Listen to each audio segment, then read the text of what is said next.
എല്ലാവർക്കും നമസ്കാരം. ഇന്ന് നമുക്ക് നല്ല രുചികരമായിട്ടുള്ളൊരു മുട്ടക്കറിയുടെ റെസിപ്പി നോക്കാം. ഈ മുട്ടക്കറി എന്ന് പറയുമ്പോൾ ഗസ്റ്റൊക്കെ വരുമ്പോൾ സെർവ് ചെയ്യാൻ പറ്റിയ നല്ല ടേസ്റ്റി ആയിട്ടുള്ളൊരു മുട്ടക്കറിയാണ് ഇത്.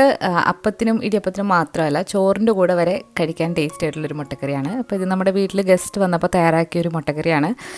നല്ല അപ്രീസിയേഷൻ കിട്ടിയൊരു റെസിപ്പിയാണ്. അപ്പോൾ അതെങ്ങനെയാണെന്ന് നോക്കാം. ആദ്യം തന്നെ നമുക്കിതിലേക്ക് വേണ്ടിയിട്ട് ഉള്ള മുട്ട ഒന്ന് പുഴുങ്ങാനായിട്ട് ഇടണം. നമ്മളിവിടെ 10 മുട്ടയാണ് എടുത്തിരിക്കുന്നത്. ഇതൊരു പ്രഷർ കുക്കറിൽ കുറച്ച് വെള്ളത്തിൽ ഒരു മീഡിയം ഫ്ലെയിമിൽ ഒരു വിസിലാണ് അടുപ്പിക്കേണ്ടത്. ഇനി നമുക്കിതിലേക്ക് വേണ്ടത് തേങ്ങാപ്പാലാണ്. നമ്മളിവിടെ പാക്കറ്റിൽ കിട്ടുന്ന തേങ്ങാപ്പാലാണ് എടുത്തിരിക്കുന്നത്. ഇതുപോലെ 100 മില്ലിയുടെ 2 പാക്കറ്റാണ് എടുത്തിരിക്കുന്നത്. 2 കപ്പ് തേങ്ങാപ്പാലാണ് വേണ്ടത്.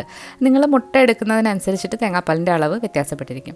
അപ്പോൾ നല്ല കട്ടിയിലാണ് ഈ തേങ്ങാപ്പാലുള്ളത്. അപ്പോൾ ഇത് നമുക്കൊന്ന് ഡൈല്യൂട്ട് ചെയ്തെടുക്കണം. അതിന് വേണ്ടിയിട്ട് കുറച്ച് ചൂടുവെള്ളം ഇതിലേക്ക് ഒഴിച്ചിട്ട് നമുക്കൊന്ന് മിക്സ് ചെയ്തെടുക്കാം. അപ്പോൾ നമ്മൾ തേങ്ങാപ്പാൽ എടുക്കുമ്പോൾ ശ്രദ്ധിക്കേണ്ട, ഒരുപാട് കട്ടിയുള്ള പാലുമല്ല, ഒരുപാട് ലൂസായിട്ടുള്ള പാലുമല്ല, ഒരു മീഡിയം തിക്നെസ്സിലാണ് നമുക്ക് തേങ്ങാപ്പാൽ വേണ്ടത്. നിങ്ങൾ എടുക്കുന്ന മുട്ടയ്ക്ക് അനുസരിച്ചിട്ട്, നിങ്ങളുടെ ഗ്രേവിയുടെ തിക്നെസ്സിനനുസരിച്ചിട്ട് നിങ്ങൾക്കിത് തീരുമാനിക്കാവുന്നതാണ്. ഇനി നമുക്ക് ഒരു പാനൊന്ന് ചൂടായി വന്നപ്പോഴത്തേക്ക് ഇതിലേക്ക് 3 ടേബിൾ സ്പൂൺ വെളിച്ചെണ്ണയാണ് എടുക്കേണ്ടത്. വെളിച്ചെണ്ണയിൽ ചെയ്യുമ്പോഴാണ് ഈ മുട്ടക്കറിക്ക് നല്ലൊരു ടേസ്റ്റ് കിട്ടുന്നത്. വെളിച്ചെണ്ണ നന്നായിട്ട് ചൂടായി വന്നിട്ടുണ്ട്. ഇനി ഇതിലേക്ക് നമ്മൾ 3 ഏലക്കായ ചേർക്കുന്നുണ്ട്, ഒരു ചെറിയൊരു കഷ്ണം കറുവാപ്പട്ട, 3 ഗ്രാമ്പു. അപ്പോൾ ഈ പട്ടയും ഏലക്കയും ഗ്രാമ്പും കൂടി നന്നായിട്ടൊന്ന് മൂപ്പിച്ച് എടുത്തു കഴിഞ്ഞാൽ ഇതിലേക്ക് നമുക്ക് എരിവിന് ആവശ്യമുള്ള പച്ചമുളക് ചേർക്കാം. ഞാനിവിടെ എടുത്തിരിക്കുന്നത് നല്ല എരിവുള്ള പച്ചമുളകാണ്. നിങ്ങളുടെ ഇഷ്ടത്തിനനുസരിച്ചിട്ട് കൂട്ടുകയോ കുറയ്ക്കുകയോ ചെയ്യാം. പിന്നെ ഒരു ചെറിയ കഷ്ണം ഇഞ്ചി, 4 വലിയ അല്ലി വെളുത്തുള്ളിയാണ് ഒന്ന് ചതച്ച് എടുത്തിരിക്കുന്നതാണ്. അതും കൂടെ ചേർത്തിട്ട് അതിൻ്റെ പച്ചമണം നന്നായിട്ടൊന്ന് മാറ്റിയെടുക്കാം. വെളുത്തുള്ളിയുടെ പച്ചമണം ഒന്ന് മാറി വന്നു കഴിഞ്ഞാൽ നമുക്കിതിലേക്ക് കറിവേപ്പില ചേർക്കാം. കറിവേപ്പിലയും കൂടി ഇട്ടിട്ട് നന്നായിട്ടൊന്ന് വഴറ്റാം. ഇനി ഇതിലേക്ക് നമ്മൾ ഉള്ളിയാണ് ചേർക്കുന്നത്. അപ്പോൾ ഉള്ളി എടുക്കുമ്പോൾ നമ്മളിവിടെ എടുത്തിരിക്കുന്ന 3 വലിയ ഉള്ളിയാണ്. സവാള നീളത്തിൽ അരിഞ്ഞത് ചേർക്കാം. അപ്പോൾ ഒരുപാട് സവാളയുടെ മധുരം ഇഷ്ടമില്ലാത്തവർക്ക് അതനുസരിച്ചിട്ട് ചേർത്താൽ മതി. ഇതിലേക്ക് ഇനി നമ്മൾ ആവശ്യത്തിനുള്ള ഉപ്പും കൂടെ ചേർത്തിട്ട് നന്നായിട്ട് ഒന്ന് വഴറ്റിയെടുക്കാം. സവാള അത്യാവശ്യം ഒന്ന് വഴണ്ട് വരണം. ഒരുപാടങ്ങ് ബ്രൗൺ നിറമൊന്നും ആക്കണ്ട. ഒരു ലൈറ്റ് ഗോൾഡൻ ബ്രൗൺ നിറം ആകുന്നവരെ ഇതൊന്ന് വഴറ്റിയെടുക്കാം.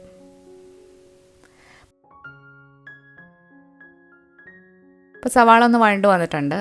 ഇനി നമുക്കിതിലേക്ക് പൊടികൾ ചേർക്കാം. നമ്മളിതിലേക്ക് ചേർക്കുന്നത് ഒരു 1/2 ടീസ്പൂൺ മഞ്ഞൾപ്പൊടിയാണ്.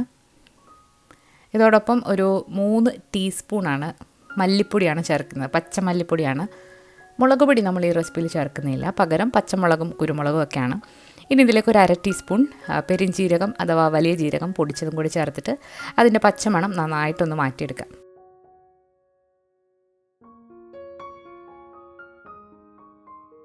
നമ്മുടെ പൊടികളുടെ പച്ചമണമൊക്കെ മാറി വന്നിട്ടുണ്ട്. ഇനി നമ്മളിതിലേക്ക് നേരത്തെ തയ്യാറാക്കി വെച്ചിരിക്കുന്ന തേങ്ങാപ്പാൽ ചേർക്കാം. നിങ്ങൾ ഫ്രഷ് ആയിട്ടുള്ള തേങ്ങയാണ് എടുക്കുന്നതെന്നുണ്ടെങ്കിൽ ഒരു തേങ്ങയുടെ പാൽ വേണ്ടി വരും 10 മുട്ടയ്ക്ക്. അപ്പോൾ നിങ്ങൾ 5 മുട്ടയൊക്കെയാണ് എടുക്കുന്നതെന്നുണ്ടെങ്കിൽ ഈ അളവൊക്കെ ഇതിൽ നേർപകുതി ആക്കിയാൽ മതി. തേങ്ങാപ്പാൽ ചേർത്തതിന് ശേഷം നന്നായിട്ട് ഇളക്കിയിട്ട് നമുക്കിത് നന്നായിട്ടൊന്ന് ചൂടാക്കിയെടുക്കാം. തേങ്ങാപ്പാൽ തിളച്ച് പോകുമ്പോൾ പിരിഞ്ഞൊന്നും പോവില്ല. അപ്പോൾ നമ്മൾ ഒരുപാട് കട്ടിയിലുള്ള തേങ്ങാപ്പാലല്ല ചേർത്തിരിക്കുന്നത്. ഇതിലേക്ക് ഉപ്പ് ആവശ്യത്തിന് നോക്കിയിട്ട് ചേർക്കാം. ഇനി നമ്മളിതിലേക്ക് നേരത്തെ പുഴുങ്ങി വെച്ചിരിക്കുന്ന മുട്ടയും കൂടെ ചേർത്തിട്ട് അടച്ചു വെച്ചിട്ട് വേവിക്കാം.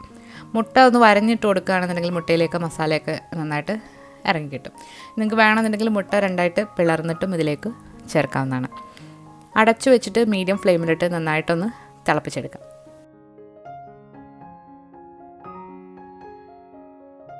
ചെറുതായിട്ടൊന്ന് ചൂടായി വന്നപ്പോഴത്തേക്ക് നമ്മളൊരു 2 തക്കാളിയാണ് വട്ടത്തിൽ അരിഞ്ഞതിലേക്ക് ചേർക്കാം.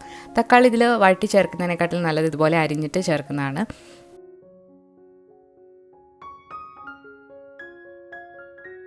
അപ്പോൾ നമ്മുടെ കറി നന്നായിട്ട് തിളച്ച് വന്നിട്ടുണ്ട്. തക്കാളിയൊക്കെ വെന്ത് പാകമായിട്ടുണ്ട്. അപ്പോൾ ഒന്ന് ഇളക്കി കൊടുത്തതിന് ശേഷം നമുക്ക് ഉപ്പൊക്കെ നോക്കിയിട്ട് അഡ്ജസ്റ്റ് ചെയ്യാം. ഇനി നമ്മളിതിലേക്ക് കുറച്ച് പൊടികളും കൂടെ ചേർക്കുന്നുണ്ട്. അപ്പോൾ നമ്മൾ വീട്ടിൽ തന്നെ പൊടിച്ച് വെച്ചിട്ടുള്ള ഒരു 1/4 ടീസ്പൂൺ ഗരം മസാലയാണ്.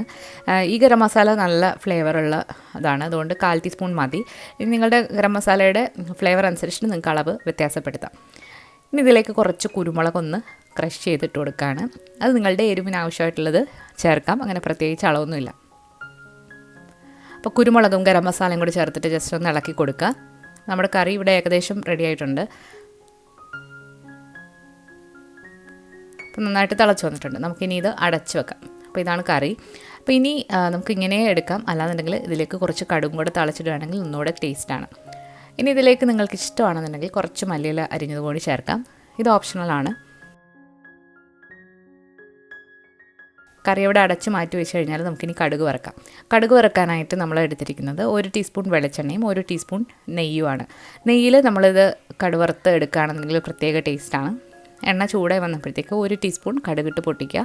കടുക് പൊട്ടി വന്നു കഴിഞ്ഞാൽ നമ്മളിതിലേക്ക് ചേർക്കുന്നത് ചെറിയ ഉള്ളി വട്ടത്തിലരിഞ്ഞാണ്. അത് കൂടുതൽ ചേർത്താൽ ഒന്നുകൂടെ നല്ല ടേസ്റ്റാണ്. 5-6 എണ്ണമെങ്കിലും മിനിമം എടുത്തിരിക്കണം. നന്നായിട്ട് മൂത്ത് വന്നിട്ടുണ്ട്. ഇതിലേക്ക് കറിവേപ്പിലയും കൂടെ ചേർത്തിട്ട് വഴറ്റിയെടുക്കുക. അപ്പോൾ ഈ ചെറിയ ഉള്ളി നെയ്യിൽ താളിച്ചത് നമ്മൾ ഈ മുട്ടക്കറിയുടെ മുകളിലായിട്ട് ഒഴിച്ചു കൊടുത്തിട്ട് അടച്ചു വെക്കുക. അടച്ച് കുറച്ച് നേരം മാറ്റി വെച്ചതിന് ശേഷം ഇതുപോലെ സെർവ് ചെയ്യാം.